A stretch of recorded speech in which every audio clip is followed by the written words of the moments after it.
Fala galera, Tranquilo Rafa Pinheiro aqui, hoje com Danilo Beruti. Tudo certo? Tudo bem?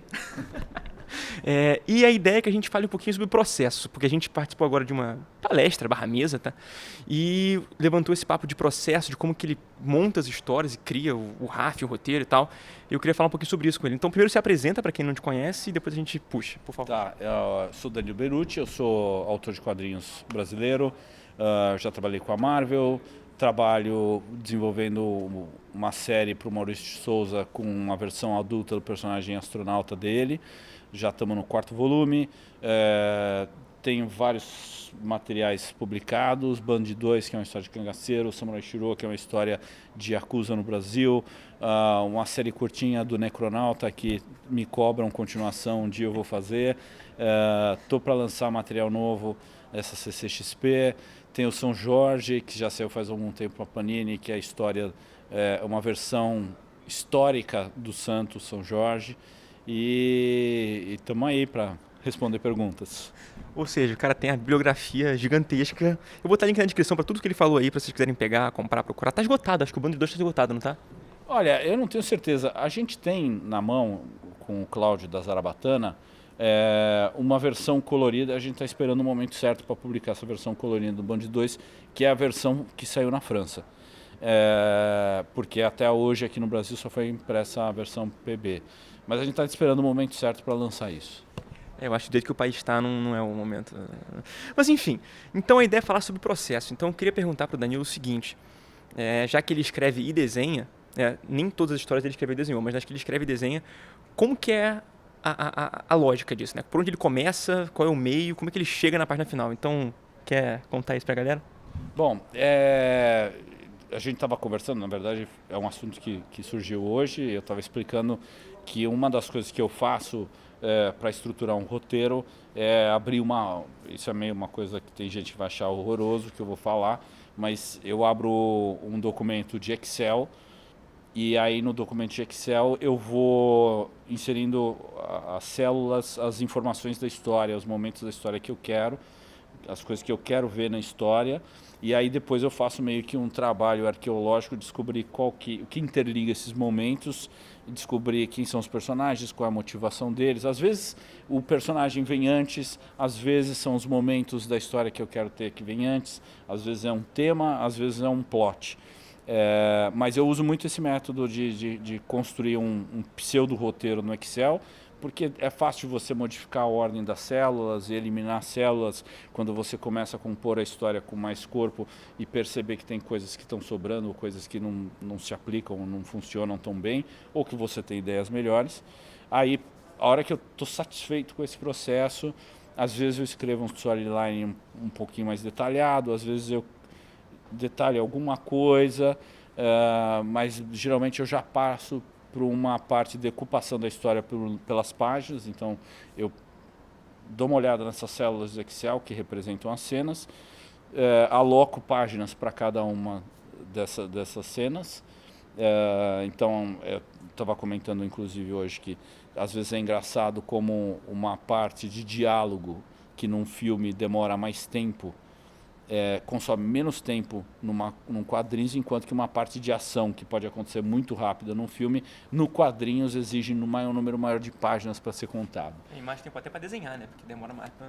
Com certeza tudo vai demorar mais tempo no quadrinhos, vai ser mais complicado de fazer no quadrinhos, porque é uma pessoa só. O cinema é terrível, é gigantesco, é monstruoso, é um exército, mas ele pelo menos ele é fatiado. É uma equipe. E quando você vai fazer quadrinhos no Brasil, não é o quadrinho americano. Geralmente você vai ter uma equipe de homem só, ou vão ser 2 pessoas colaborando. Raramente são mais que 2 ou 3 pessoas colaborando numa mesma HQ no Brasil.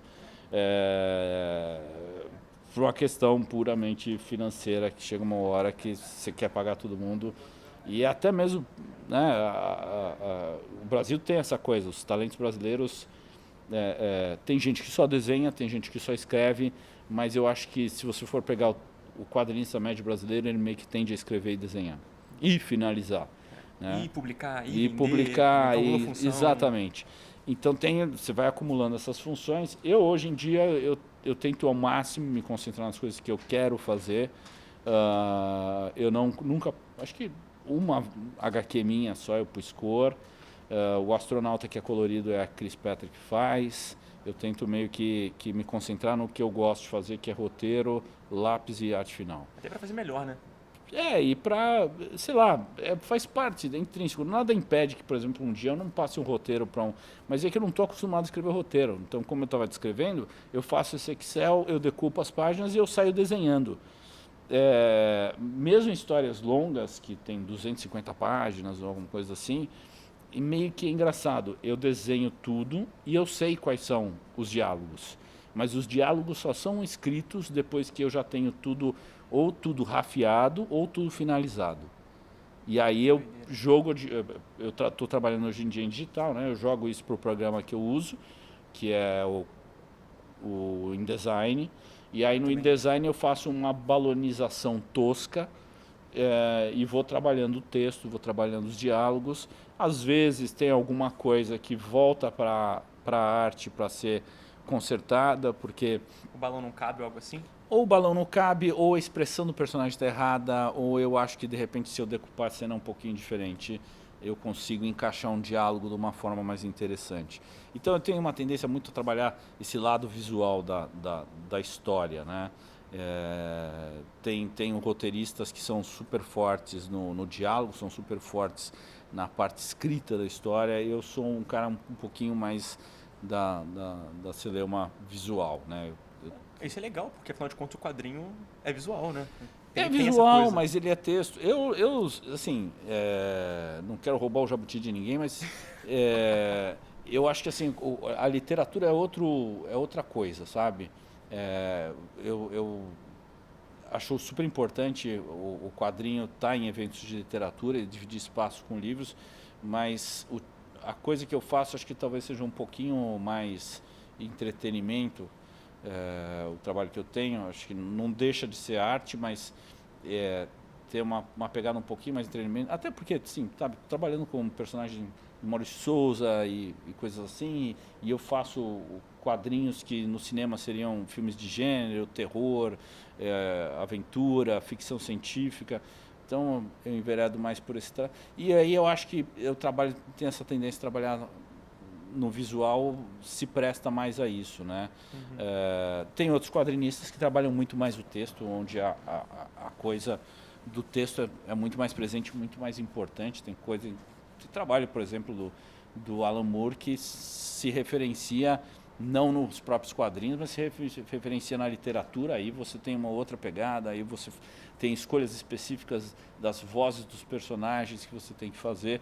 Eu tenho essa preocupação nas minhas HQs já, mas como elas não são tão carregadas assim de texto, talvez não transpareça tanto. Mas de qualquer forma, eu faço esse RAF, e aí depois eu entro com o texto e aí meio decido se já está no ponto. Hoje em dia eu só finalizo depois que o texto já está aplicado, mas lógico, depois você ainda vai ter o trabalho do editor em cima, e aí o editor, além de consertar um monte de erros ortográficos, ele também vai sugerir assim, olha, eu acho que aqui de repente esse personagem, a voz dele está um pouco diferente do que se espera, talvez ele tenha que ter talvez ele tenha que falar de uma forma um pouco mais formal ou menos formal, e aí a gente chega meio que na formulação final da HQ. Então, voltando para a parada do processo do início, então você disse que cada célula do Excel é uma cena, mas já começa como cena ou você vai meio que do geral para o específico? Tem tipo só primeiro ato, segundo ato, terceiro ato e vai meio que abrindo? Não, eu começo com as coisas que eu sei da história, o que eu quero mostrar da história, as coisas que eu sei da história, e aí depois vai acontecendo. Essas coisas são soltas, assim, tem a ver, sei lá, uma cena às no vezes meio da parada. Depende do nível que isso já está meio que montado na minha cabeça. Mesmo que eu faça tudo na sequência cronológica da história, depois eu vou revisitar e eu vou alterar algumas coisas e as coisas vão mudar de lugar ou vão ser eliminadas, substituídas. A gente falou também mais cedo sobre pesquisa, que é um negócio importante. Você falou que sempre pesquisa antes de fazer o quadrinho. Isso para qualquer quadrinho. Bom, até hoje meio que tem sido. Acho que talvez o Necronauta eu tenha feito um pouco menos de pesquisa. Tem alguma coisa lá também. Muita gente pergunta se eu sou espírita. Não sou espírita, o Necronauta não é baseado no espiritismo. A gente tem uma série de coincidências, ou talvez até meio que uma formação religiosa paralela aí, mas não é. Especificamente, por exemplo, você vai falar sobre a cultura japonesa, você vai falar sobre o cangaço, você vai falar sobre o Império Romano, você tem que fazer pesquisa e a pesquisa ajuda muito, não só ajuda em caracterização, como ajuda até na composição do roteiro, porque você surpreende com muita coisa que vem da pesquisa que você pode usar. E então eu geralmente tenho um período de pesquisa antes de sentar de verdade para escrever a história. E a pesquisa vem então antes de escrever a história? Às vezes ela vem, porque a história, não é que um dia eu decido escrever aquela história, às vezes eu tenho uma vontade de fazer uma coisa, mas ela não está madura, isso demora anos para amadurecer, aí chega um dia que você decide, bom, o próximo da fila vai ser esse, aí você se dedica, mas às vezes essa pesquisa ela já está acontecendo paralelo, às vezes uma pesquisa do assunto que te interessa te inspira a escrever sobre aquele assunto. Então é uma coisa meio todas essas trilhas um pouco paralelas, né? Mas no momento que você finalmente decide a escrever, aí pesa mais, parto para a pesquisa mais séria. E já aconteceu o efeito contrário? Você, por exemplo, tem uma ideia para fazer, acho que a história vai ser assim, aí você vai pesquisar e você descobre que pesquisando para você ser correto, aquela história não fazia sentido? Ou tinha algo errado? Não, o que aconteceu foi o seguinte, o Bando de Dois, originalmente eu estava pensando em fazer alguma coisa com o Lampião. Mas eu não gostei a coisa toda, o mito todo em torno. Fiz a pesquisa e eu falei assim, o mito do Lampião não me interessa. Porque se eu for fazer uma história do Lampião, eu vou ter que fazer uma história que realmente aconteceu com o Lampião. E aí eu vou ter que fazer uma pesquisa sobre isso. E o personagem do Lampião começou a... Porque tem um mito muito forte em torno dele, do que ele realmente fazia, se ele tinha uma função social ali ou não. E começou a me... não, eu não quero fazer isso, eu quero fazer um bang bang, eu quero fazer um faroeste. Então eu falei assim, bom, então vamos pesquisar os bandos que precedem, porque na verdade o bando do Lampião é meio que o último bando do cangaço, né? Ele encerra esse ciclo. Aí eu fui pesquisar os que precedem e aí falei assim, bom, aqui tem pano, muito pano para manga, tem muita coisa que aconteceu, tem muita coisa legal, dá para tomar muita inspiração nesses outros caras e eu não preciso ficar tão preso, eu tenho mais liberdade para inventar o que eu quiser. Entendi. E por último, para fechar, você falou que usa o InDesign para montar, Sim. mas você usa para desenhar o Photoshop? Não, o Clip Studio. Clip Studio. Que é o Mangá Studio. Né? Algum motivo especial? Sim, ele é muito mais leve, ele tem já um esquema de paginação, então o Photoshop você vai criar documentos que você vai numerar eles, mas no Clip Studio você consegue ver a ordem de paginação. Meio parecido com o InDesign, como aquele preview do InDesign. Sim. Então eu consigo sempre estar muito atento às quebras de página. Porque eu acho que a célula, se você tem assim, a molécula dos quadrinhos é a página dupla. O átomo nos quadrinhos é o quadro. O requadro é meio que a ligação entre eles. Então, legal, é muito importante você estar atento a quebras de página, porque são os momentos de virada e é o momento que você põe um gancho e faz o leitor se interessar. Você cria expectativa com as quebras de página. Então as quebras de página tem sempre que estar movimentando a história. Além do roteiro, além da ação dos personagens, você precisa estar muito atento onde você vai colocar essas ações e como elas administram a história e o ritmo de leitura. Aqui. Porra, legal, eu gostei dessa analogia. Eu sou cheio dessas. Aí então você faz no Clip Studio que tem aquele negócio do estabilizador de traço, né?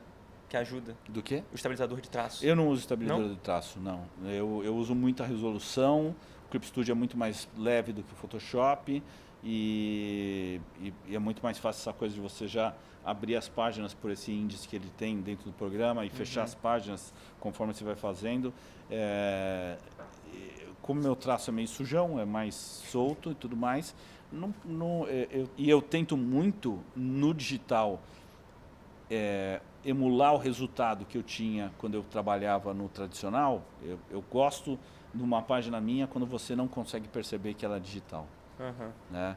Então eu não uso estabilizador de traço, eu uso pouquíssimos brushes, eu não tenho aquela galeria super especializada de brushes, é meia dúzia de coisas que eu uso, principalmente eu uso 2. Gosto muito do fato de no digital você poder trabalhar tanto preto quanto branco. É muito fácil trabalhar o preto e branco. Quando você vai trabalhar o branco no tradicional, é Dá um trabalho. sempre uma coisa mais problemática. É sempre, e no digital tudo tem cobertura 100%. O que eu faço a comparação do digital com o tradicional é assim. A arte tradicional é sempre mais linda, sempre mais bonita. É com um objeto físico, é mais uma obra de arte. Porém, como eu gosto de trabalhar com pincel, que é um material temperamental, que muda muito de se o dia está seco, se o dia está quente, se o dia está úmido, ele tem um comportamento diferente. Então o que acontece? Um dia ótimo com o pincel é nota 100. Um dia ruim com o pincel é nota 5. Qualquer dia com o digital é uma nota 60. Então ele é pior do que o melhor que o tradicional oferece, mas ele é muito melhor do que o pior que o tradicional oferece e ele mantém sempre o mesmo patamar. Né? Ele está lá e aí ele te acelera diversos processos. Então, quando eu fiz o São Jorge, tinha 230 páginas e eu tive que escanear 230 páginas, meio que me traumatizou um pouco. Então, você fala assim, cara, eu não quero mais ficar escaneando páginas, sabe? Então, isso é uma coisa que mesmo com todas as novidades tecnológicas, o escaneamento de página, você jogar e aí você fazer o tratado, e aí você numerar para poder enviar, e não sei o que, é infernal. E aí também a alteração no digital é muito fácil, porque o Clip Studio é um programa que também tem a questão do requadro, você consegue fazer requadro automaticamente, porque o Photoshop não tem isso. Então, você consegue fatiar a página em todos os quadros que você precisa, você consegue mudar o tamanho dos quadros, você pode jogar isso fora e refazer muito rápido, muito ágil. Gostei. Achei legal isso porque não é um negócio que eu uso, então é legal mostrar pra galera um método diferente. Sim, com maneiríssimo. certeza. Não, e também o negócio é o seguinte, eu não estou passando regra para ninguém, porque cada quadrinista faz as coisas de um jeito completamente diferente do outro. Então, assim, quando eu falo aqui, não é que eu estou falando que você deva fazer como eu. Acho que cada um tem o seu método. Se você quiser testar alguma coisa, eu já testei coisas que eu li por aí, algumas coisas eu adotei, algumas coisas eu falei assim, não, isso aqui não presta. A graça de trazer isso é justamente mostrar outras visões da parada, assim. Com certeza. Maneiríssimo. E por último, esse é o por último de verdade, na verdade. Você falou sobre RAFs. Então o seu RAF é digital também e é no tamanho grandão. Como é que funciona isso? Não tem thumbnail? Não. Como a página digital ela não tem tamanho, né? Eu ponho bastante resolução nos documentos, mas eu posso dar um zoom out e olhar ela de longe. E aí quando eu vou rafiar, eu tendo a rafiar num tamanho menor. Porque o RAF pequeno no digital, ele te dá uma noção muito boa da ocupação da página, da narrativa.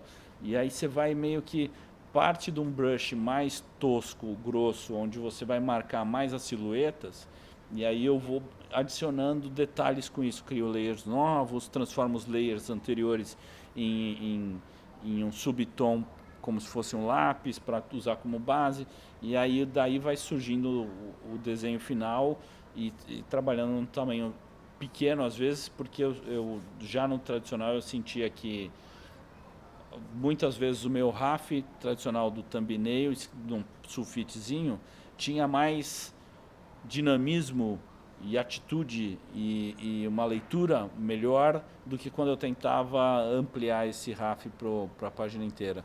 Então no digital é uma vantagem isso, porque você pode trabalhar desde o thumbnail até a arte final no mesmo documento, você só precisa dar esse ajuste da resolução. Saquei. Irado, eu acho que é isso, falando bastante coisa, então depois façam perguntas aqui embaixo, a gente conversa nos comentários e link para todas as redes do Danilo estão aqui embaixo também. E é isso. Então, valeu galera, até mais. Até mais. E aquele abraço. Valeu.